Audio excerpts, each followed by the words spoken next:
We begin today's assembly with another beautiful hymn called Here I Am, Lord, which aptly echoes what I told you last week in my assembly talk about the importance of relying on God, and that God often uses us as a conduit to offer comfort and encouragement to others.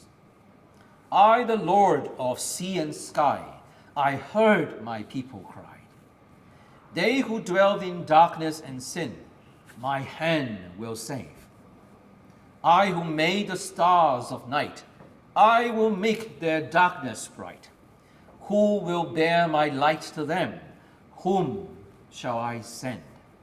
In other words, God sees the needs and sufferings of people, and he speaks of compassion and care, as if God was saying, I know this student is upset and he's feeling depressed.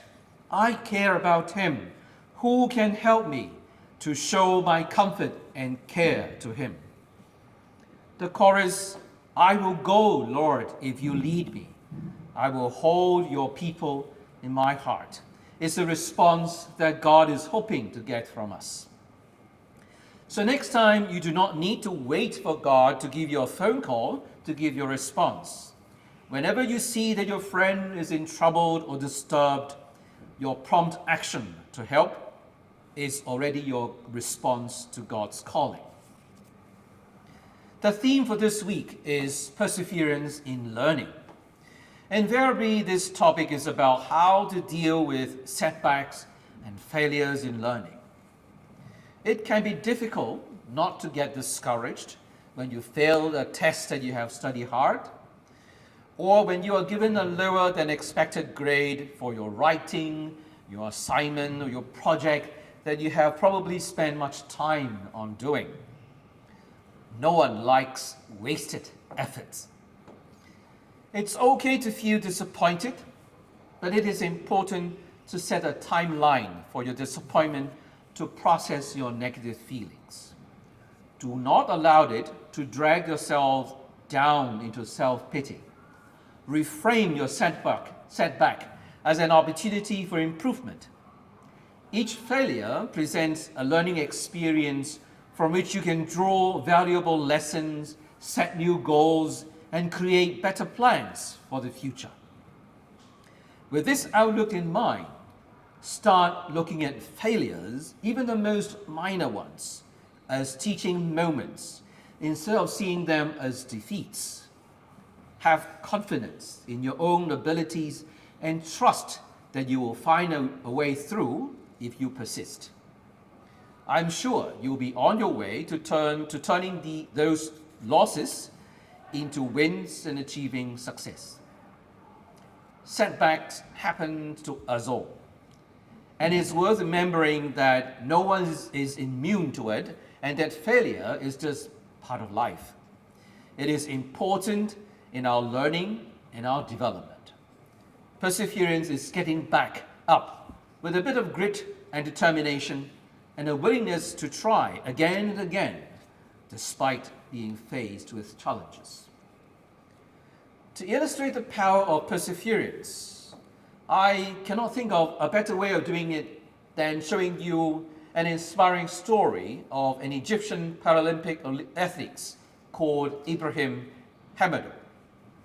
He represented Egypt in the 2016 and 2020 Summer Paralympic